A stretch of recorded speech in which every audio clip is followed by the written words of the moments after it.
Hello everyone, welcome to our channel RPSC dreamer. आशा करता हूँ आप लोग स्वस्थ होंगे और अपनी पढ़ाई को जारी रख रहे होंगे। आज हम पब्लिक एडमिनिस्ट्रेशन की जो लेक्चर सीरीज़ है उसके अंदर एक इम्पॉर्टेंट टॉपिक जो हमारा रह रहा था, it's rule of public administration in developed and developing societies, इसको कवर करने की कोशिश करेंगे। और उसके बाद सब्सिक्वेंट लेक्चर्स के अंदर हम evolution of public administration as a discipline की कोशिश करेंगे, उसको कंप्लीट कर लें। और अभी तक आपने देखा होगा कि मैंने आपको मीनिंग को कवर करवा दिया है, पब्लिक एडमिनिस्ट्रेशन का क्या मतलब होता है। उसके साथ साथ उसके नेचर और उसकी सिग्निफिकेंस के ऊपर हमारी बात हो चुकी है। ठीक है, उसके बाद अब हम बात करेंगे कि डेवलप्ड और डेवलपिंग सोसाइटीज़ के अंदर पब्लिक एडमिनिस्ट्रेशन का क्या रोल रहता है। तो लास्ट के जो 2 लेक्चर्स हैं उसको आप देख लीजिएगा। उसके अंदर हमने जो है एक बेसिक्स को कवर किया है। उसके साथ साथ हमने ये देखा है कि पब्लिक एडमिनिस्ट्रेशन को क्या हम साइंस माने, क्या हम आर्ट्स माने, और एग्जैक्टली उसके बीच में क्या तर्क हैं, क्या उसके जो है ओपोजिशन में उसके अंदर क्या क्या कहा गया है। फिर सिग्निफिकेंस ऑफ पब्लिक एडमिनिस्ट्रेशन की हमने बात करी थी, और उसमें कुछ जो इम्पॉर्टेंट इनके अंदर जो थे ऑथर्स थे, या फिर डॉनहैम, टीड हो गए, डिमॉक हो गए, इन सब के जो कोटेशंस थे उसके ऊपर भी हमने बात करी। अब हम बात करते हैं role of public administration in developed and developing nations. सबसे पहले हम बात करते हैं जो विकासशील देश हैं, डेवलपिंग नेशंस हैं, उसके अंदर पब्लिक एडमिनिस्ट्रेशन जो है वो किस प्रकार से अपना रोल प्ले करता है। तो अब ये देखिए, इसके अंदर मैं आपको एक चीज़ बताना चाहूँगा कि जो सिग्निफिकेंस आपने पढ़ा था अभी, जो लास्ट लेक्चर के अंदर हमने सिग्निफिकेंस पढ़ा था, उसकी इंपॉर्टेंस क्या क्या थी, वो मोर और लेस जो है यहाँ पे भी उसी तरीके से कुछ रहती है। सबसे पहले अगर मैं बात करूँ तो ये जो है एक एजेंट के रूप में कार्य करता है। पब्लिक एडमिनिस्ट्रेशन एजेंट के रूप में कार्य करता है। कौन से एजेंट के रूप में? सोशल इकोनॉमिक चेंज लेके आता है। ठीक है, तो it is the agent of socio economic change, पहली चीज़ तो ये।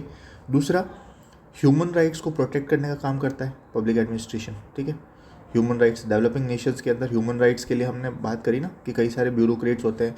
हमारी एनएचआरसी बनी हुई है, तो ये क्या करती है, ह्यूमन राइट्स रिलेटेड इश्यूज़ को जो है टैकल करने का कोशिश करती है। उसके साथ साथ हमने बात करी रूल ऑफ लॉ को प्रोटेक्ट करता है, आर्टिकल 14। ठीक है, उसको प्रोटेक्ट करने का काम करता है। और जस्टिस इंश्योर करता है सभी प्रकार का। कौन कौन से जस्टिस होते हैं? सोशल, इकोनॉमिक, पॉलिटिकल, इन सभी जस्टिस को इंश्योर करने का, यानी कि हमारी कॉन्स्टिट्यूशनल वैल्यूज़ को प्रोटेक्ट करने का कार्य ये कर रहा है। तो अब यहीं से निकल के आता है डेमोक्रेटिक वैल्यूज़। ठीक है, डेमोक्रेटिक वैल्यूज़ को भी प्रोटेक्ट करने का काम कौन करता है? पब्लिक एडमिनिस्ट्रेशन करता है डेवलपिंग नेशंस के अंदर। ठीक है, डेमोक्रेटिक वैल्यूज़ में कौन कौन सी आ गई? Equality, liberty, fraternity. ठीक है, ये सारी चीज़ें इसके अंदर आ गई। उसके साथ साथ क्या करता है कि डिज़ास्टर मैनेजमेंट का काम करता है। डिज़ास्टर मैनेजमेंट का काम करता है। डिज़ास्टर मैनेजमेंट के काम किस तरीके से करता है? तो हमारे यहाँ जो है नेशनल डिज़ास्टर मैनेजमेंट अथॉरिटी है। ठीक है, तो इस तरीके से जो हमारी एनडीआरएफ हो गई, डिज़ास्टर मैनेजमेंट फोर्सेज हो गई, ये सब क्या करती है? डिज़ास्टर मैनेजमेंट, क्राइसिस मैनेजमेंट का काम करता है। उसके साथ साथ हमने क्या बात करी? उसके साथ साथ इंटरनल सिक्योरिटी को इंश्योर करता है, देश की आंतरिक सुरक्षा को इंश्योर करता है। कैसे करता है? तो हमारे यहाँ बहुत सारी एजेंसीज़ हैं, एनएसए हो गई। ठीक है, इसके अलावा जो है हमारी इंटेलिजेंस ब्यूरो हो गई। ये सारी जो एजेंसीज़ है क्या करती है? आंतरिक सुरक्षा को इंश्योर करती है, इंटेलिजेंस इनपुट्स वगैरह प्रोवाइड करवाती है। ठीक है, उसके साथ साथ क्या करती है? प्रशासनिक सुधार, एडमिनिस्ट्रेटिव रिफॉर्म्स भी लेके आता है ये।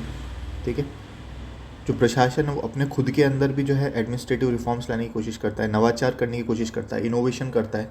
उसके साथ साथ आपने कई सारी कमिटीज़ के ऊपर भी इसके अंदर बात करी होगी, जैसे सरकारी आयोग देखा होगा आपने, पुंछी आयोग देखा होगा। तो ये क्या है? प्रशासनिक सुधारों को ही सुदृढ़ करने के लिए क्या लाए गए थे? ये सारी कमिटीज़ का गठन किया गया था। ठीक है, उसके साथ साथ एक इम्पॉर्टेंट काम और करता है डेवलपिंग नेशंस के अंदर, इंडस्ट्रीज़ वगैरह जो होती है, इंडस्ट्रीज़ का संचालन भी कौन करता है?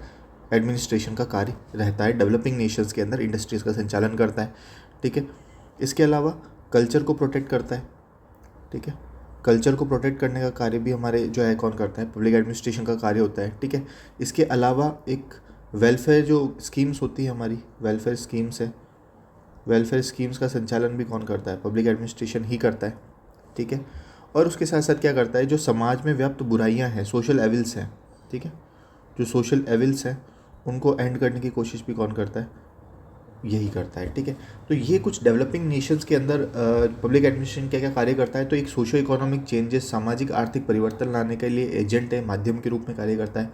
ह्यूमन राइट्स को प्रोटेक्ट करता है, रूल ऑफ लॉ को इंश्योर करता है, justice, social, economic, political justice को इंश्योर करता है, डेमोक्रेटिक वैल्यूज़ जैसे इक्वलिटी, लिबर्टी, फ्रेटर्निटी, इन सबको जो है अपहोल्ड करता है। डिज़ास्टर मैनेजमेंट का कार्य करता है, इंटरनल सिक्योरिटी को इंश्योर करता है, एडमिनिस्ट्रेटिव रिफॉर्म्स लाने की कोशिश करता है, इंडस्ट्रीज़ का संचालन करता है, कल्चर को प्रोटेक्ट करता है, वेलफेयर स्कीम्स को संचालित करता है और सोशल एविल्स वगैरह जो होती हैं उनको समाप्त करने का प्रयास करता है। वेलफेयर स्कीम्स के बारे में आप 2-4 वेलफेयर स्कीम्स के बारे में लिख लीजिएगा, ठीक है, जैसे वृद्धावस्था सम्मान पेंशन योजना हो गई, ठीक है, इसके अलावा जो है एकल नारी सम्मान पेंशन योजना हो गई। इस तरीके से कुछ पेंशन स्कीम्स के बारे में लिख सकते हैं। मातृत्व वंदना योजना हो गई, प्रधानमंत्री इंदिरा गांधी मातृत्व पोषण अभियान हो गया। इस तरीके से जो स्कीम्स हैं वो सारी स्कीम्स क्या हैं, वेलफेयर स्कीम्स ही हैं, समाज कल्याण के लिए लाई गई हैं, ठीक है। तो ये डेवलपिंग नेशंस के अंदर किस प्रकार से पब्लिक एडमिनिस्ट्रेशन कार्य करता है उसके बारे में हमने देखा। अब हम बात करते हैं डेवलप्ड नेशन के अंदर पब्लिक एडमिनिस्ट्रेशन का क्या रोल है। तो डेवलप्ड नेशंस के अंदर अगर अपन बात करेंगे तो वहाँ आपको कुछ कुछ चीज़ें ऐसी पता चलेगी, जैसे थोड़ा सा एक डिफरेंस है स्लाइटली। वो पहला डिफरेंस तो ये है कि जो डेवलप्ड नेशंस होते हैं उसके अंदर प्रशासन को किस प्रकार से सुदृढ़ किया जा सके, एडमिनिस्ट्रेशन को किस प्रकार से एफिशिएंट बनाया जाए, उस पर ध्यान दिया जाता है। यानी कि ये खुद का इवोल्यूशन करने की कोशिश कर रहे हैं, ठीक है। यानी कि एडमिनिस्ट्रेशन खुद चाह रहा है डेवलप्ड नेशन के अंदर कि हम किस प्रकार से और इतने सुधार लेके आए अपने अंदर कि हम ज़्यादा से ज़्यादा इफेक्टिव वे में काम कर सकें। दूसरा चीज़ कि ये इकोनॉमिक चैलेंजेस को टैकल करने की कोशिश करते हैं, ठीक है। इकोनॉमिक चैलेंजेस हो गए, ठीक है, उनको कोशिश करते हैं। जैसे इकोनॉमिक चैलेंजेस में क्या गए, रेसेशन, ठीक है, रेसेशन हो गया, इन्फ्लेशन हो गया, ठीक है। इन सभी जो इकोनॉमिक क्राइसिस होती है इसको टैकल करने की कोशिश करता है। उसके साथ साथ क्या है, एम्प्लॉयमेंट जनरेशन का कार्य करते हैं, ठीक है, एम्प्लॉयमेंट और स्किल डेवलपमेंट की तरफ ध्यान देते हैं, ठीक है, स्किल डेवलपमेंट करते हैं, ठीक है। फिर इंडस्ट्रियल एजुकेशन पार्टनरशिप को इंश्योर करते हैं, ठीक है, कोलैबोरेशन की कोशिश करते हैं, पार्टिसिपेशन, ठीक है। उसके साथ साथ और क्या कार्य करते हैं, तो ये जो है ग्लोबल पीस और स्टेबिलिटी को इंश्योर करते हैं। अब ग्लोबल पीस और स्टेबिलिटी का क्या मतलब है, तो ग्लोबल पीस और स्टेबिलिटी का अर्थ ये है कि आप जैसे देखिए USA is a developed nation, ठीक है। तो यूएसए जो है जितनी भी ग्लोबल प्रॉब्लम्स होती है, जैसे रशिया यूक्रेन वॉर हो गया, ठीक है, या फिर जो मिडिल ईस्ट में क्राइसिस है, मिडिल ईस्ट के अंदर जो हमारे पास टेंशन चल रही है, उन सब के अंदर आपने देखा होगा कि यूएसए जो है हमेशा क्या करता है, मध्यस्थता आर्बिट्रेशन करने का कार्य करता है, ठीक है। तो यानी कि क्या है, डेवलप्ड नेशन के अंदर जो एडमिनिस्ट्रेशन का क्या रोल हो गया कि भाई ग्लोबल प्रॉब्लम्स है उनको भी डील करने की कोशिश ये लोग कर रहे हैं। उसके साथ साथ और क्या करते हैं, तो जो सस्टेनेबल डेवलपमेंट गोल्स होते हैं हमारे, उसका भी सक्सेसफुल इम्प्लीमेंटेशन को जो है ये चेक करते हैं, ठीक है। एसडीजीज जो है हमारे पहले क्या थे, ये मिलेनियम डेवलपमेंट गोल्स थे। उसके साथ साथ क्या है कि जो कुछ ग्लोबल प्रॉब्लम्स हैं हमारी, उन ग्लोबल प्रॉब्लम्स को डील करने की कोशिश ये करते हैं। ऐसी प्रॉब्लम्स कौन कौन सी हो सकती है, चाहे टेररिज्म हो गया, ठीक है, टेररिज्म हो गया, ठीक है। उसके साथ साथ क्या है, पॉल्यूशन हो गया, ठीक है, क्लाइमेट चेंज हो गया। इन सभी प्रॉब्लम्स को डील करने की कोशिश कौन से करते हैं, डेवलप्ड नेशन का जो एडमिनिस्ट्रेशन है वो ये कार्य करता है।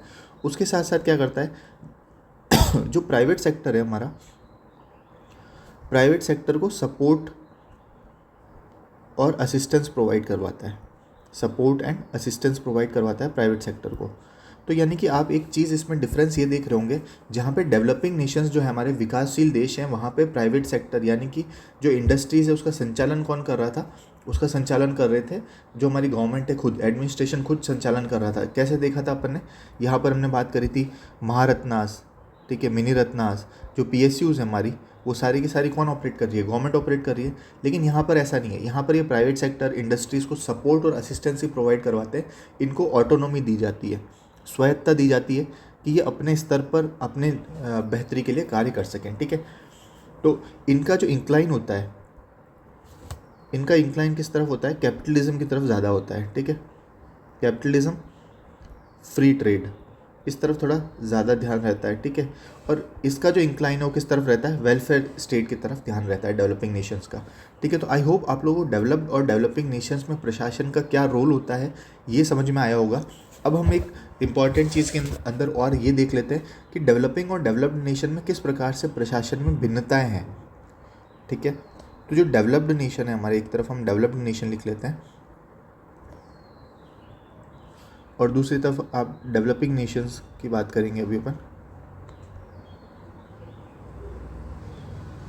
इन दोनों में प्रशासन किस प्रकार से अलग है, इन दोनों की बात कर लेते हैं। सबसे पहली चीज़ ये कि जो डेवलप्ड नेशन होता है ना, यहाँ पे जो प्रशासनिक अधिकारी होते हैं, सिविल सर्वेंट्स होते हैं ना, वो क्या होते हैं, स्पेशलिस्ट होते हैं। ठीक है, स्पेशलिस्ट का क्या होता है, डोमिनेंस होता है। जब हम सब्सिक्वेंट लेक्चर्स पढ़ेंगे तो यहाँ पे स्पेशलिस्ट और जर्नलिस्ट के बीच में विवाद को देखेंगे और इसमें क्या क्या चीज़ें हैं। एक्चुअली ये 10 नंबर का एक प्रश्न पूछ लिया गया था अभी लास्ट टाइम। यहाँ पे क्या होता है, जनरली डेवलपिंग नेशंस के अंदर जर्नलिस्ट होते हैं, सामान्यज्ञ होते हैं। देखिए, अब मैं इसके अंदर बता देता हूँ एक बार कि सामान्य विशेषज्ञ का एक सिंपल ओवरव्यू दे देता हूँ ब्रीफ, कि स्पेशलिस्ट होते हैं ना, इनका एक स्पेशलाइज नॉलेज होता है। ठीक है, जैसे कि इंजीनियर्स, डॉक्टर्स, इनका अपना एक स्पेशलाइज नॉलेज है। ठीक है, उस डोमेन में अच्छे से कार्य कर सकते हैं। ठीक है, तो जो विकसित देश होते हैं वहाँ पर स्पेशलिस्ट को ज़्यादा तवज्जो दी जाती है। तभी आप देखेंगे कि यूएसए की जो कैबिनेट होती है, यूएसए के जो मंत्रालय होते हैं, वो किस प्रकार से बटे गए हैं, तो वहाँ पे उनका जो नॉलेज है उस बेसिस पे उनको बांटा गया है।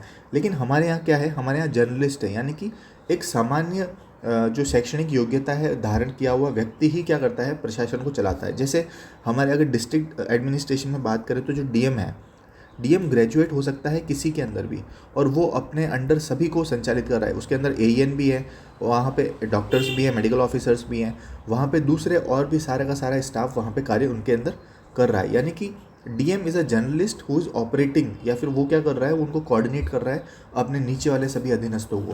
तो ये एक जर्नलिस्ट व्यक्ति है। जबकि जो डेवलप्ड नेशन होते हैं वहाँ पे स्पेशलिस्ट का डोमिनेंस ज़्यादा देखने को मिलता है। सेकेंड पॉइंट ये कि ये गुड गवर्नेंस की अवधारणा के ऊपर काम करते हैं। ठीक है, गुड गवर्नेंस यानी कि ये कोशिश करते हैं कि प्रशासन में ज़्यादा से ज़्यादा ट्रांसपेरेंसी आए। ठीक है, ये सारी चीज़ें करते हैं। जबकि यहाँ पर क्या होता है, हमारे यहाँ एक प्रॉब्लम ये है कि हम जो है कॉलोनियल रूल से काफ़ी ग्रसित है।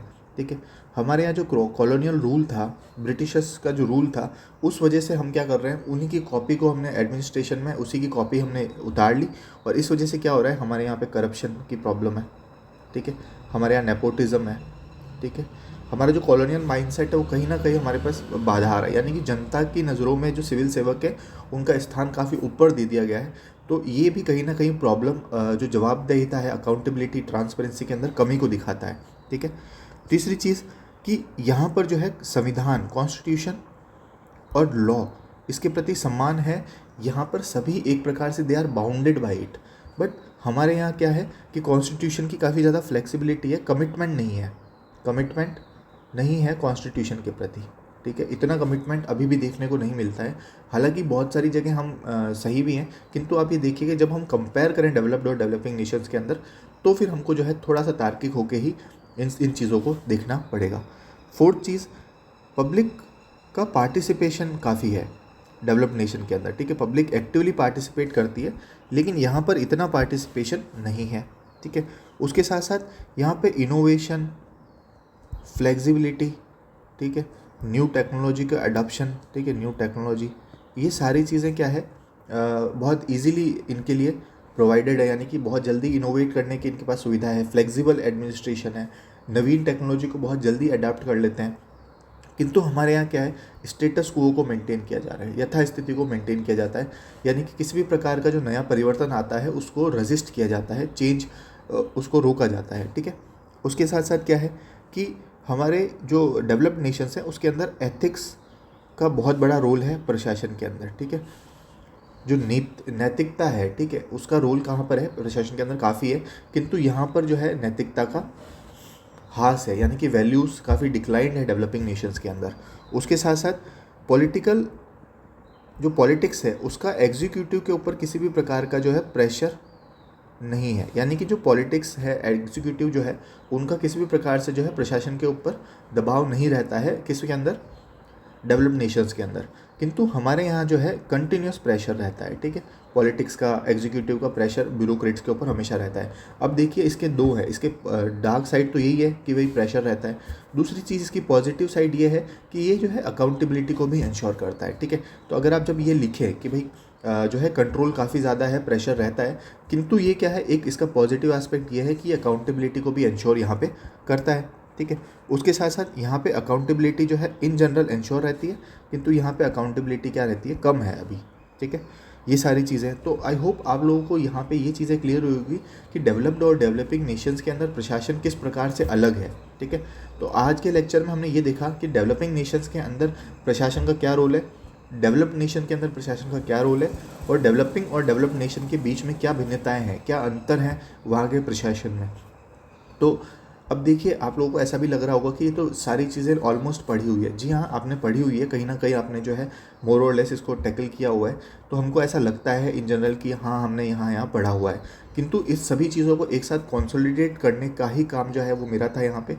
तो ये जो एक टॉपिक था जो कि role of public administration developed and developing nations, ये मैंने आपको कवर करवाया। और इसके साथ साथ और भी कुछ अगर आपको कुछ नया वैल्यू एडिशन मिलता है, ठीक है, तो वो भी आप इसके अंदर डाल सकते हैं। ठीक है, मैंने कोशिश करी है कि जितना हो सके उन सारी चीज़ों को मैंने ऐड ऑन किया है। ठीक है, और इसके साथ साथ फिर जो सब्सिक्वेंट लेक्चर्स होंगे उसके अंदर मैं आप लोगों को दूसरे टॉपिक्स और करवाने की कोशिश करूँगा।